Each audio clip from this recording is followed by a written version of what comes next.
Praise the lord. దేవునికి మహిమ కలుగునుగాక. నా ప్రియమైన దేవుని బిడ్డలారా, ఈరోజు మీ మధ్యలో ఒక మంచి మాట గురించి, ఒక బలమైన వ్యక్తి గురించి మీ మధ్యలో ధ్యానించడానికి నేను ఇష్టపడుతున్నాను. గొల్లియాతు వలె దేవుని బలాన్ని చిన్న చూపు చూచువానిగా ఉన్నావా? ఆలోచించు. గొల్లియాతు వలె దేవుని బలాన్ని చిన్న చూపు చూచువానిగా ఉన్నావా? ప్రియమైన దేవుని బిడ్డలారా, ఈ యొక్క గొల్లియాతు దావీదుతో పోరాడటానికి ఏం చేస్తున్నాడు? పరిగెడుతూ వస్తూ ఉంటున్నాడు.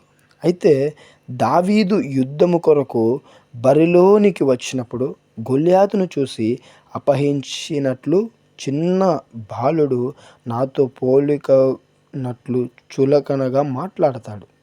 అయితే ప్రేమన దేవుని బిడ్డలారా, మనము ఈ యొక్క దావీదు గొల్లియాతునికి చంపనీకి వెళ్ళినప్పుడు గొల్లియాతు ఒక మాట అంటాడు.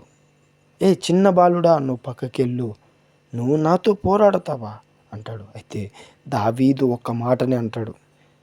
ఇశ్రాయేలు సైన్యములకు అధిపతియగు యెహోవా పేరట నేను నీ మీదికి వచ్చుచున్నాను అని దేవుని యొక్క బలమైన నమ్మకం ఉంచి ధైర్యముతో ఒక అన్యుని మీద విజయం సాధిస్తాడు.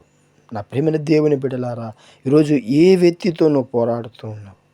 ఈరోజు నాకే ఆస్తులున్నాయి, అంతస్తులున్నాయి, సంపాదన ఉంది, నేను వారి ఎదుట పోరాడతానని నువ్వు నమ్మకం కలిగి ఉన్నావైతే అవన్నీ నీకేమీ చేయలేవు. ఈరోజు భయభక్తులు లేక, విశ్వాసం లేక, నమ్మకం లేక చర్చికి వెళ్ళి నువ్వు ఎంత ప్రార్థించినా వ్యర్థమే. అయితే నా ప్రియమైన దేవుని బిడ్డలారా, ఒక్కసారి నువ్వు ఆలోచించు. నీ విశ్వాసమే నిన్ను స్వస్థపరచును. ప్రియమైన దేవుని బిడ్డలారా, దావీదు అలాగా దేవునిపై నమ్మకం కలిగి ఆయన నా తోడు ఉన్నాడని అడుగు పెట్టాడు కనుకే గొల్లియాతుతో పోరాడగలిగాడు. ఈరోజు నీవు నేను కూడా దేవునిపై నమ్మకం కలిగి జీవించాలి, విశ్వాసం కలిగి జీవించాలి. వెర్రవీగకూడదు.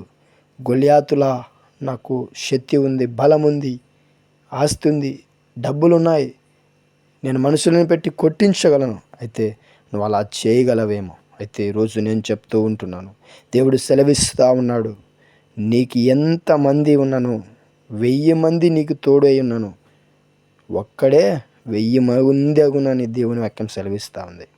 అయితే నా ప్రియమైన దేవుని బిడ్డలారా, దేవునిపై నమ్మకం ఉంచు.